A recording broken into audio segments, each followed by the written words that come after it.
ձեր թույլտվությամբ ես մի քանի հարց տամ, որտեղ մենք գտնում ենք հետընտրական process-ների մեջ եւ շատ վտանգավոր հայտարարություններ են տեղի ունենում, այսպես կլինի, այսպես կանենք, այնպես կանենք։ Բոլորս հիշում ենք նախկինում, որ կային խմբեր, խմբավորներ, որոնք տեղամասում էին, մասնակցում էին ընտրական process-ներին դրսից, մարդկանց բերելով, ճնշելով եւ այլն։ Եվ այդ խմբերը չէին ցնդել, այս ընթացքում մենք տեսանք նաեւ որոշ հանցավորության ակտիվացում տարբեր տեղերում, Փարաքար, Աճապնյակ եւ այլն։ Այդ խմբերը դեռ կան, դրանք բայց զարմանալիորեն հիմա ընդհատակում են։ Դրանք մեր հսկողության տակ են թե ոչ, այսինքն կրիմինոգեն վիճակը ըստ դրա սկսած Հայաստանի բոլոր Երևանի շրջաններից մինչև Հայաստանի ամենաայդպես ակտիվ նախկինում շրջանները, որտեղ այդ կոնտինգենտը միշտ արկա եղել է, որովհետև պետք է հետընտրական process-ում կանխել ցանկացած հակաօրինական գործողություն, եթե որևէ մեկի գլխում այդպիսի միտք կա, չնայած միայն ոստիկանությունը չի, ուժային բոլոր կառույցները, կարծում եմ, համոզված են, որ համատեղ ուժերով, եթե այսօր այնուամենայնիվ հետընտրական վիճակը շատ կայուն է, դա նշանակում է, որ այդ խմբերն էլ շարունակում են մնալ կոպիտ ասած ընդհատակում եւ դա շատ լավ է։ Մնում է նրանց զենքի հավաքագրումը նրանց մոտ կուտակված, դուք 2000 քանի 100 զենքի մասին ասացիք, դա քանակներ ավել գոյություն ունի, սկսած 44-օրյա պատերազմից հետո ինքնաձիգերի այն քանակը, որը հաշվառման մեջ եղել է եւ հիմա չկա։ Դրանց մի զգալի մասը կամ գտնում Հայաստանում, կամ ինչ-որ մեկի տանը թաքցված։ Այդ ուղղությամբ պետք է աշխատանքները ուժեղացնել, արդեն նոր մեր ռազմավարության մեջ, դա հիմնական ուղղություններից մեկը պետք է լինի, եւ գանք կենցաղային մի շարք բաների, որտեղ զեկույցում նշվեց ճանապարհատրանսպորտային պատահարների կրճատման մասին։ Ես կուզեի իմանալ, պարոն Մկրտչյան, դա ինչի արդյունքում է, մենք օրենսդրական ինչ-որ հարցեր լուծեցինք, բալերը ավելացրեցինք, պակասացրինք, հետո ավելացրեցինք, լարվածությունը ճանապարհներին շարունակում է մնալ, բայց մի խնդիր այնուամենայնիվ անդադ խոսում ենք եւ գիտենք, որ ամբողջ աշխարհում այդ ուղղության վրա հստակ թիրախավորում կա։ Պարոն Ղազարյան, դա հեռախոսով խոսալն է, մեքենա բարելես։ Երևանում շարունակաբար խփում են մեքենաները հետևից, երբ որ նայում ես անպայման վարողի ձեռքին կամ հեռախոս կա, կամ դեռ չի հասցրել դնի։ Եվ հիմա ավելի է բան եղել, հիմա SMS-ներ են գրում, չեն խոսում։ Դեն ավելի կատարելագործվել ենք, դա ամբողջ աշխարհում շատ ուշադրությունը մի վայրկյան։ Շեղեցիր դու անպայման վթար ես անում, իսկ վթարը կարող է մարդկային կյանք արժենա, առավելևս երեխաներ։ Ուզում եմ վերադառնամ Տիկին Ղազարյանի ամիսներ առաջ բարձրացած հարցին քննարկումներից մեկի ժամանակ քարսիտների պարտադրանքը։ Դա երեխայի կյանք է փոխում։ Որտեղ եթե քարսիտը բացակայում է եւ միայն այդ ամրագոտու վրա են քույց դնում, բոլորից հայտնի մի վթար եղավ, մեզ շատ հայտնի ընտանիքի երեխան, լարը հարվածի, որում շատ ոչ մեծ արագության, դիմային հարվածի արդյունքում ներքին օրգանները պատրվել էր երեխայի։ Պետք է քարսիտը պարտադրել։ Ինչքան էլ փորձեն ասեն, գիտես, դա թանկ է, ընտանիք չէ, կյանքից ավելի թանկ բան չկա։ Բերեք այդ հարցն էլ, պարոն Մկրտչյան, պարոն Ղազարյան, դրանք մեր ռազմավարության մեջ եւ դա փորձի մեկը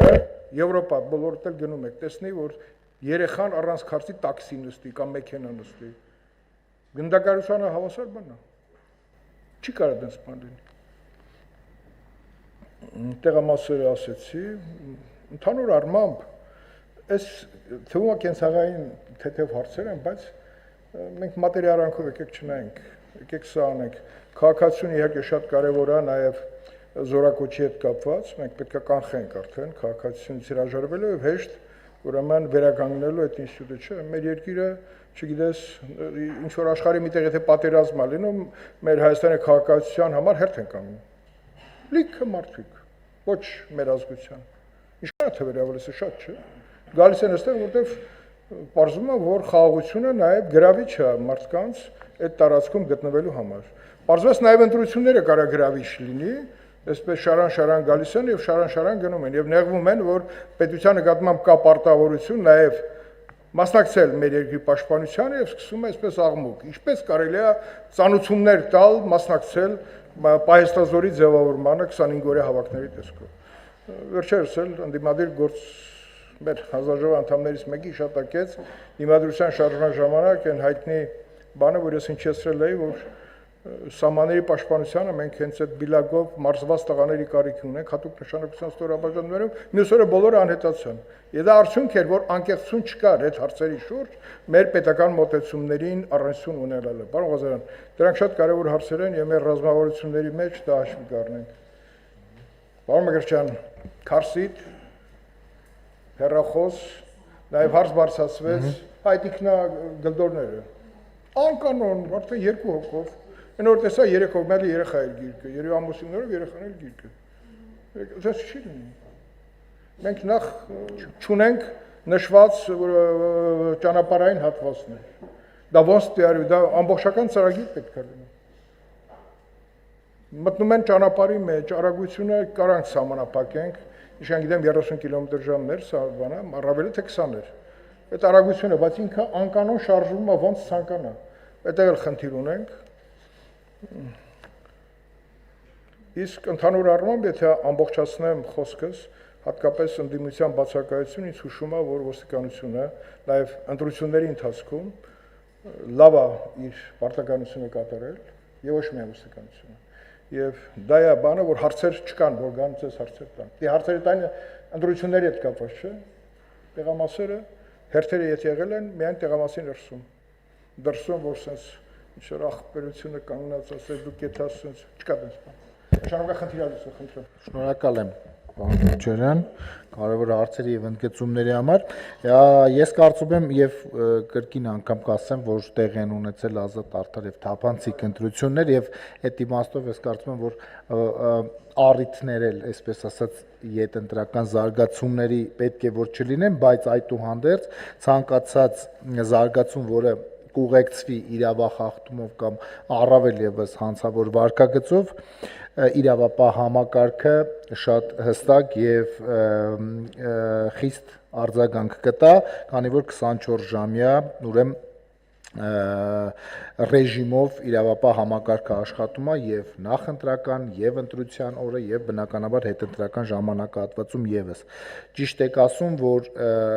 հանցավորության կանխարգելումը այս ամենի առանցքում է եւ ուղղակի նաեւ մեկ թիվ բերեմ, ես զեկույցում շացի այս տարվա թվերը բերեմ, մինչեւ հունիսի 2-ի դրությամբ 930 միավոր հրազեն եւս արգրաված է, որից 99 ինքնաձիգ եւ 349 ատրճանակ եւ այսպես շարունակ։ Ես այս թվերը նշում եմ եւ դրական եւ որոշակի առումով մտահոգիչ, այսպես ասած առումով, լավ է, որ այս զենքերը դուրս են բերվել անօրինական շրջանառությունից, բայց մենք արձանագրում ենք, որ դեռևս կան այդ զենքերը եւ բնականաբար միայն զենքը դուրս բերելով պետք չի սահմանափակվել, առհասարակ պետք է ուշադրության կենտրոնում պահել հանցավորության կանխարգելման տեսանկյունից մարդուն եւ մարդու վարքագիծը։ Ես անդրադառնալով առհասարակ ճանապարհատրանսպորտային պատահարների նվազմանը, ճիշտ է, բազմաթիվ միջոցառումներ եւ օրենսդրական եւ համակարգային իրականացվել են եւ օրենսդրություն փոխվել, իհարկե բալային համակարգը տարվա վերջում, եթե չեմ սխալվում, փոփոխվեց, այս իմաստով օրենսդրությունը, այդուհանդերձ, պարոն Քոչարյան, ես կարծում եմ, որ բոլոր դեպքերում սա պարեկային ծառայության լիարժեք ներդրման եւ վերջիններիս անզիջում իրավախախտումների նկատմամբ անզիջում պայքարի արդյունք է եւ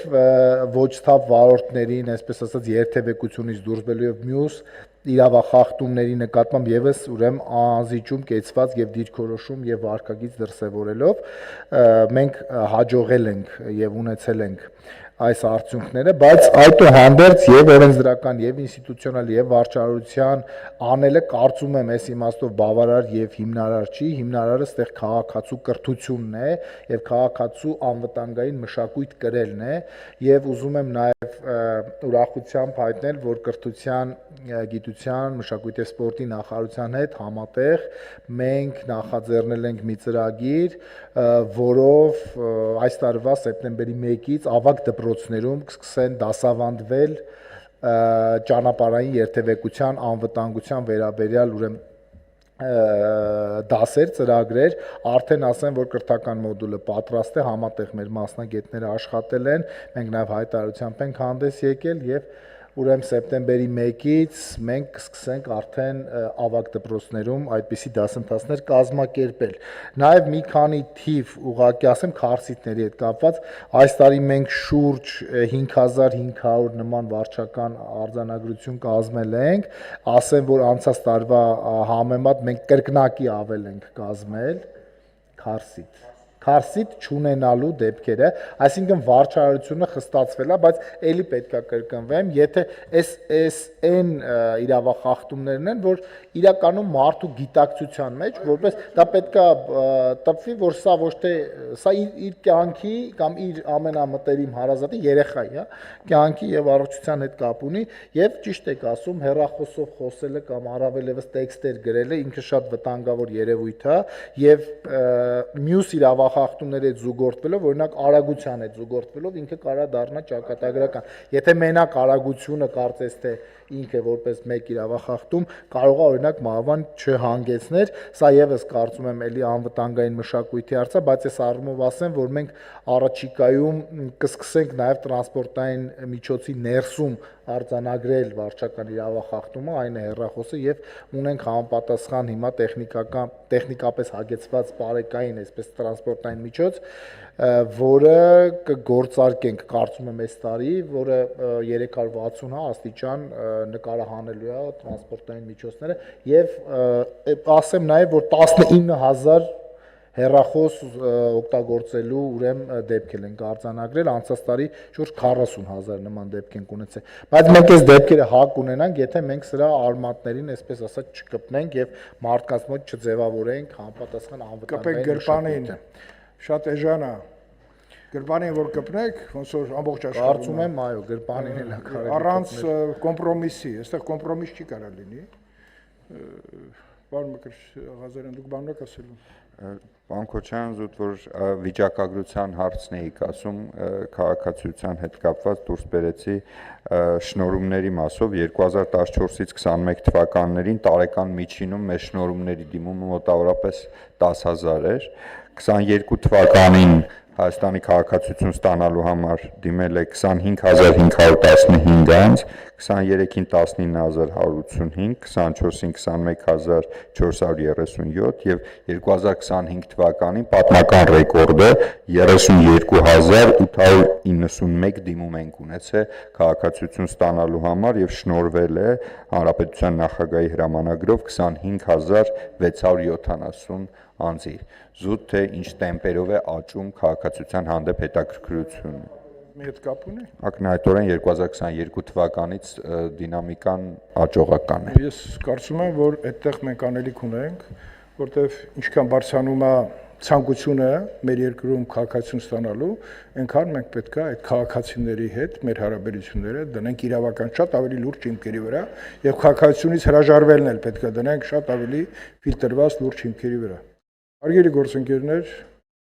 ես կարծում եմ, որ զեկույցը, որ ներկայացվեց փոխնախարարի կողմից եւ փոխնախարարները ըստ էության մեկը մյուսին լրացնելով պատասխանեցին հարցերին, հիմք է տալի մեզ ասելու, որ բյուջետային տարին ոչ միայն 25 թվի հետ,